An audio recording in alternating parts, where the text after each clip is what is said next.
मेरा नाम राजेश है, मैं 50 साल का हूँ। 4 साल पहले मुझे पता चला कि मेरी पत्नी किसी के साथ रिश्ते में है, और विस्तार से पूछताछ करने पर मुझे पता चला कि यह उसका दूसरा रिश्ता था।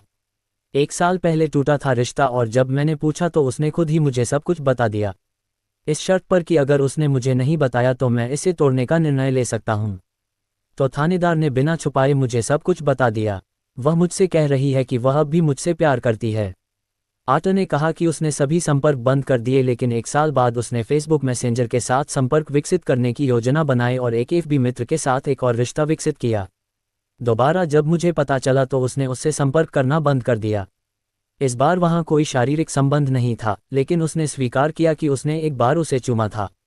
लड़के ने उससे हर तरह से संपर्क करने की कोशिश की, लेकिन उसने किसी तरह इस मामले को रोक दिया।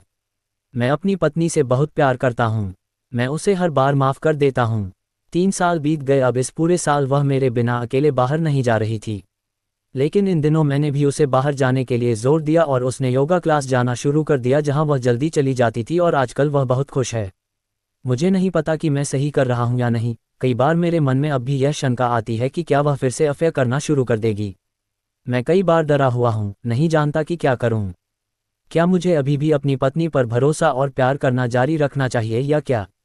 हमारा एक बेटा है जो अभी 16 साल का है। मैं कभी कभी भ्रमित हो जाता हूँ, लेकिन आज तक परिवार में खुशियाँ बरकरार हैं। लेकिन कभी कभी मुझे अकेलापन महसूस होता है। क्या करें? प्रिय राजेश, मैं समझ सकती हूँ कि यह आपके लिए असंभव स्थिति है, लेकिन ये भी गुजर जाएगी। सबसे पहली बात, क्या आप ऐसे रिश्ते में खुश हैं जिसमें एक बार नहीं बल्कि 2 बार धोखा शामिल है, और कौन कह सकता है कि तीसरा धोखा नहीं होगा? यह अपने आप से पूछें। यदि उत्तर नहीं है तो ये काफी समझ में आता है, लेकिन यदि हाँ है तो क्यों? बार बार धोखा देने वाले पार्टनर के साथ कोई क्यों खुश रहेगा? आपको ऐसा क्यों लगता है कि आप ऐसे जीवन के लायक हैं? माना कि रिश्ते हर समय इंद्रधनुष और तितलियां नहीं होते, लेकिन उन्हें इतना गंभीर भी नहीं दिखना चाहिए।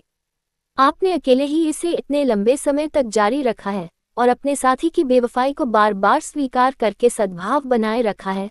अपने आप से पूछें कि यदि आपने स्वयं को रुकने दिया तो क्या होगा? आप इसे बर्दाश्त करना बंद कर सकते हैं, क्या आप जानते हैं? सवाल यह नहीं है कि आपको अपने उस साथी से कैसे निपटना चाहिए जो जाहिर तौर पर बार बार धोखा देता है। सवाल यह है कि आपको स्थिति से कैसे निपटना चाहिए, और आप इस तरह से प्रतिक्रिया क्यों दे रहे हैं जिससे मुझे लगभग ये सोचने पर मजबूर होना पड़ रहा है कि आप मानते हैं कि आप ऐसे रिश्ते के लायक हैं। जहां तक आपके बच्चे की बात है, तलाक या अलगाव का बच्चे पर 2 नाखुश माता पिता के साथ टूटी शादी की तुलना में बहुत कम प्रभाव पड़ता है। यदि आप अभी भी जारी रखना चाहते हैं तो ये भी ठीक है। प्रत्येक का अपना है, लेकिन अपने आप से यह पूछना न भूलें कि आप इस विवाह में किस लिए रह रहे हैं। आपका बच्चा, सामाजिक दबाव, या यह आपकी पत्नी के लिए बिना शर्त प्यार है?